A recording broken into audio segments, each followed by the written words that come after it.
Hello, I'm Nick Park from Evangelical Alliance Ireland, and this is our weekly message. It's Friday, but Sunday's coming. I rejoice at the creativity that is exploding all across our land when it comes to sharing the gospel. You know, churches and ministries are sharing Jesus Christ with so many people in so many different ways. And we rejoice in seeing moves of the Spirit and achievements that we've never seen before in born-again churches here in this part of the world. However, I have a great concern within my heart that in our desire to present the gospel well, we don't put such a great emphasis upon the presentation that we end up putting on a show. Back in 1787, there was a Russian field marshal called Grigory Potemkin, and he had just won a very costly military campaign. Actually, it's so up to date in one way, even though it was centuries ago. He had just conquered the Crimea for Russia. And Catherine the Great, who was the empress, was wanting to know that this campaign had been worthwhile. And to be honest, Crimea was a bit of a miserable place at the time. So Field Marshal Potemkin came up with this idea that would make it look better than it really was. He persuaded Catherine the Great to do a tour of the country on a barge down the Dnieper River. And the idea was that she could sail down the river and she could pass these different villages and see how prosperous Crimea really was, which of course it wasn't. And so what he did was he arranged to set up 2 or 3 basically facades, almost like the cardboard set on a film set. And he set up these fake villages along the riverbank. And he got actors to dress up in pretty peasant uniforms where they were well fed, they were fat, they were dancing, they were happy. Nobody was full of disease or damaged by the war.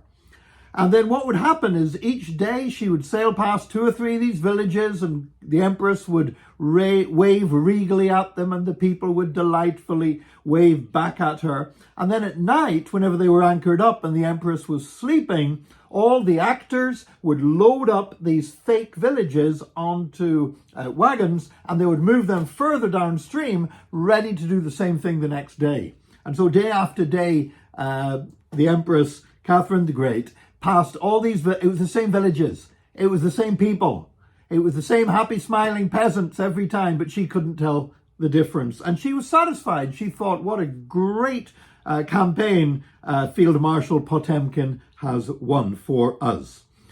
And Potemkin, his name has gone down in history as remembering something that is fake, something that is pretending to be something that it is not. We need to be careful we don't have Potemkin churches, pretending that everything is wonderful and ignoring some of the very real problems that we're grappling with. There was an incident of this in the Old Testament under King Rehoboam, the son of King Solomon, whenever Egypt had launched an attack on Jerusalem. And in 1 Kings chapter 14, verse 25 to 28, it says, "In the 5th year of King Rehoboam, Shishak, king of Egypt, attacked Jerusalem. He carried off the treasures of the temple of the Lord and the treasures of the royal palace. And he took everything, including all the gold shields Solomon had made. So King Rehoboam made bronze shields to replace them and assigned these to the commanders of the guard on duty at the entrance to the royal palace. And whenever the king went to the Lord's temple, the guards bore the shields, and afterward they returned them to the guard room." So the king had got these fake shields made of bronze to replace the gold ones that they had been taken away by the Egyptian king. And normally they weren't hanging there in the temple. Normally the people were going into the temple, and where the gold shields used to hang, there was just empty spaces on the wall. And you can see, you can see those kind of empty spaces. It's like when you've had a picture on a wall of a house for a long time and you take it down, the wallpaper underneath or the paint underneath is a different color.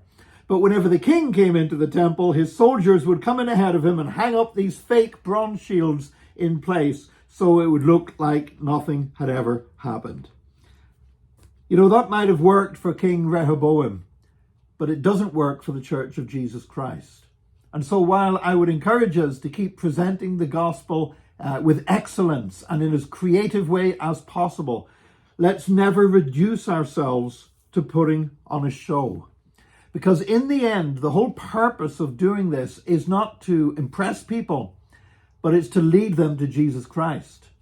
And sometimes people are more impressed when they see a church that is genuinely struggling with and overcoming problems in a godly way than in a church that pretends that everything's always wonderful and always blessed and that there's never any problems. So I would encourage you this weekend, particularly if you're involved in church leadership, yes, please present the gospel in the very best and most effective way you can. But let's not become a show. Let's keep it real. Let's recognize that we live in a broken world and churches contain broken people.